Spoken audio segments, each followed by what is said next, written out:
Entendes o que estás lendo? O podcast que te leva através das páginas da Bíblia, livro por livro, capítulo por capítulo. Uma exposição bíblica emocionante.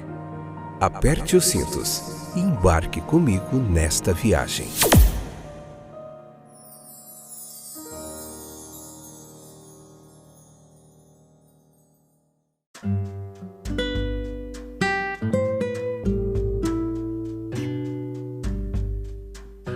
Olá, povo de Deus! Eu sou o Fábio, esse é mais um episódio do nosso podcast Entendes o que estás lendo? Tudo bem com vocês? Tudo beleza?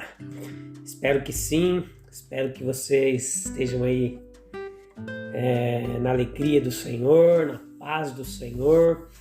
Hoje a gente vai começar aqui o capítulo 4, né? A gente continua essa série aqui da terceira temporada sobre o livro de Êxodo, hoje capítulo 4, parte 1. Estamos no episódio de número 173. Estão prontos para a gente aprender mais um pouquinho? Muitas lições da vida de Moisés, né? Temos aprendido bastante mesmo, passo a passo, capítulo por capítulo, como Deus tem agido na vida de Moisés e o convocado a essa grande missão de libertar o seu povo do Egito. Então, num assunto tão grave como esse, né, tão sério, Moisés não podia esperar que o povo acreditasse em suas palavras. Esta foi uma dificuldade real para ele. Antes de se comprometerem com as suas propostas, o que ele tinha a oferecer, os hebreus teriam direito de pedir provas bem distintas de que a mensagem trazida a eles por Moisés realmente viera de Deus e de que não havia engano. Deus reconhece a justiça desse apelo, fornecendo a Moisés as credenciais de que ele precisava. Do que concluímos aqui que não faz parte da função de um pregador do Evangelho obter evidências. As evidências são necessárias e disponíveis. Então o Senhor não te apareceu. Como explicar isso? A mensagem que ele tinha a trazer era muito maravilhosa. Ele teve que pedir ao povo que acreditasse que depois de séculos de silêncio, Deus, o Deus dos patriarcas, apareceu novamente a ele e falou com ele. Isso por si só não era somente incrível, mas assumiria um aspecto incrível para aqueles cuja fé em um Deus vivo havia se tornado, depois de muitos anos ali no Egito, algo sombrio e sem muita influência na vida diária deles. Aprenderam a ver essas aparências como conectadas, mas não com o presente, mas com um distante passado e já desbotado. E agora os hebreus precisavam de evidências das grandes boas novas de que Deus os havia visitado e estava para tirá-los do Egito e plantá-los lá em Canaã.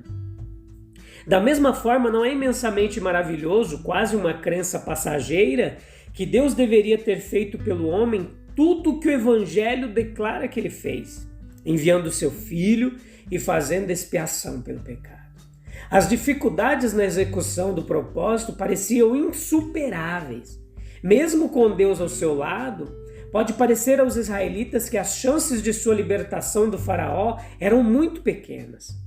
É verdade que Deus era onipotente, mas sabemos pouco se não aprendemos como é muito mais fácil acreditar no poder de Deus de uma forma abstrata do que perceber que esse poder é capaz de lidar com as reais dificuldades da nossa vida diária. Quão diferente é com o Evangelho, que com a sua salvação espiritual levanta armas contra si todas as tendências de um coração em inimizade contra Deus.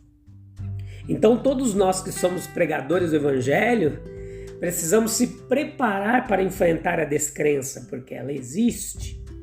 É a velha reclamação.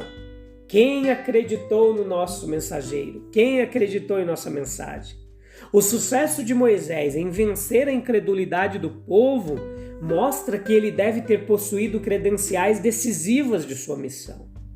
A reclamação desse versículo não condiz com o que às vezes é alegado quanto aos rascunhos ilimitados que podem ser feitos sobre a credulidade humana. Então você leia aqui o capítulo 4 para você entender que Moisés ele tinha esse questionamento e ele questionou a Deus: se eles não acreditarem em mim, Senhor, como vai ser isso?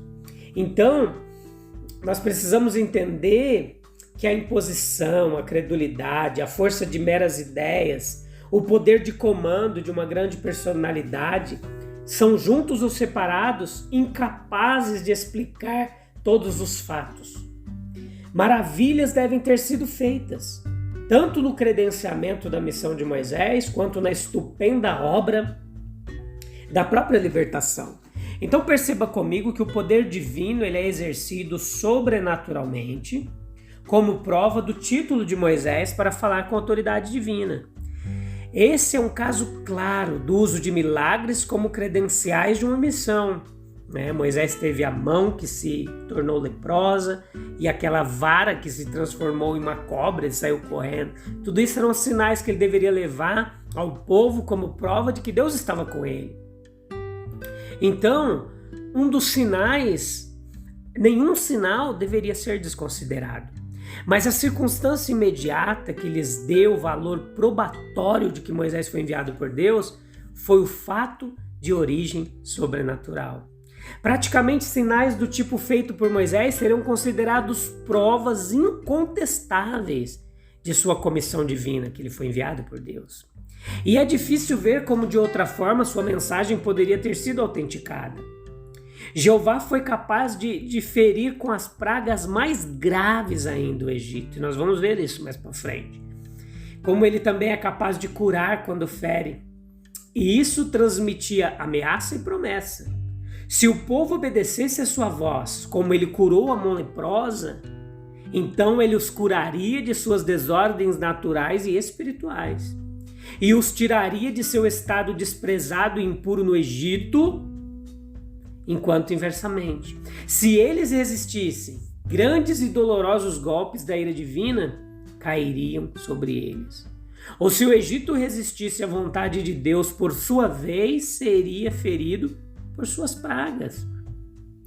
O poder em ambos os casos era onipotente e irresistível. Ao transformar a vara em serpente, temos uma obra do poder divino, mas não sem uma certa semelhança com os feitos dos encantadores de serpentes lá nativos do Egito, que também imitaram. Os pontos de contrastes eram grandes, mas pode-se duvidar que os atos dos magos não fossem competentes para produzir um prodígio tão grande. Mas o Egito também tinha os seus deuses. E a pergunta como se apresentaria aos que nele crescem não era simplesmente: Jeová é poderoso? E sim, a pergunta é o poder dele maior do que o dos nossos deuses?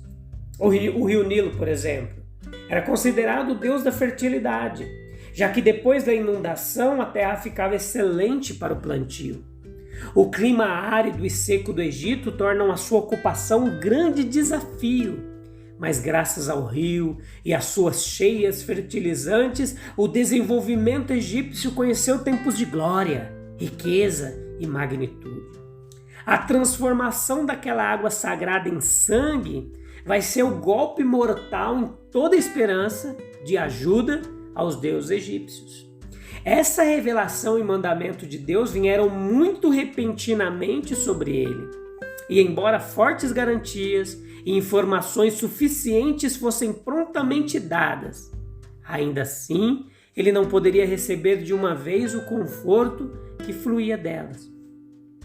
Moisés sabia muito bem que ir aos seus irmãos, até os seus irmãos com tal história, seria a própria maneira de fazê-los rejeitá-lo e rir dele com desprezo. Ele não podia deixar de sentir que, se estivesse na posição deles, provavelmente ele teria se comportado da mesma maneira. Então, o que pode parecer mais presunçoso retornar após uma ausência de 40 anos do distante meio bárbaro chamado de Midian e fingir que ele havia sido escolhido para libertar Israel. Ele, um mero pastor de ovelhas castigado pelo tempo. Observe que Deus não promete simplesmente esses sinais. Ele as trabalha de uma vez. Pelo menos as duas que eram possíveis diante dos próprios olhos de Moisés. Moisés tem fé suficiente para ter certeza de que é realmente Deus quem está com ele neste momento. Mas e quanto ao futuro? É verdade que Deus disse: certamente estarei contigo. Quando Moisés chega à presença de seus irmãos, é para lançar no chão uma vara que já foi uma serpente, estender a mão que já estava branca como neve com a lepra. O que é isso na tua mão? Poderiam dizer. Observe-o, olhe bem para ele, certifique-se de que o instrumento tosco e facilmente substituível do seu trabalho diário. Moisés deve ser ensinado que as coisas não são o que parece ser. O maior benefício desses milagres foi para os israelitas que puderam ver neles não apenas o poder de Deus, mas algo dos propósitos para os quais esse poder foi usado. As boas novas de libertação que ele deveria levar eram tão maravilhosas que ele acreditava que suas palavras seriam ouvidas com total incredulidade. Os sinais são dados por causa da incredulidade. Elias e Eliseu operaram milagres entre as tribos que haviam quase totalmente abandonado a Deus. E o defeito era fatal para a mente de Moisés. Eloquência era o único material de qualidade para sua missão. Para muitas missões, por exemplo, seja militar ou administrativa em outras áreas, a eloquência não é essencial. Mas a missão de Moisés era diplomática, precisava do poder da língua. Diga aos anciãos de Israel, diga ao faraó. Ele teve que persuadir uma nação de escravos de que ele era o libertador enviado pelos céus. Ele tinha que ir à sala de audiência do maior poder da terra e falar com ele por uma nação e por Jeová por trás da nação. Quanto mais Moisés refletia sobre a missão para a qual foi enviado, mais ele tinha coragem, vontade de se esconder. A dificuldade que agora o oprimia era a sua falta de eloquência. Parecia-lhe que a esse respeito ele era a pessoa menos qualificada que Deus poderia ter escolhido. E dominado pela sensação de incapacidade, ele novamente apela a Deus e pede para ser dispensado do dever. Deus sabia tudo sobre sua lentidão de fala e mesmo assim o havia enviado nessa missão. Deus estaria com sua boca e lhe ensinaria o que dizer. A contínua relutância de Moisés, depois de tão graciosa garantia, não tinha desculpa. A grandeza excessiva do poder que alcançou resultados tão poderosos por uma instrumentalidade tão relutante, nada prova mais claramente que a obra de libertação de Israel não foi do homem, mas de Deus, do que essa relutância quase teimosa de Moisés em ter qualquer coisa a ver com isso. E então acontece a nomeação de Arão como porta-voz do seu irmão Moisés. Embora em um ponto de vista um ato de condescendência e uma remoção da dificuldade de Moisés em falar, foi em outro aspecto um castigo por sua desobediência. Tirou de Moisés o privilégio de falar por Deus em sua própria pessoa e comprometeu a entrega da mensagem a lábios mais eloquentes. Talvez, mas também a lábios menos santificados. Então é isso, meus queridos. Tá, esse capítulo 4 aqui, Moisés vai voltar para o Egito. Nos próximos episódios nós vamos ver. Ele vai chegar diante de Faraó ali, vai chegar diante dos anciãos de Israel, trazendo uma mensagem: sou o libertador de vocês. E existe muita dificuldade nesse meio aí que a gente vai ver. Ele vai ter que lidar, mas nós vamos ver a obra de Deus, os milagres de Deus, os sinais de Deus operando de uma forma muito maravilhosa nesse comecinho aí do estabelecimento da nação de Israel. Deus abençoe. Eu te espero no próximo episódio. Não perca, para a gente continuar aprendendo da palavra de Deus. Um abraço. Até breve.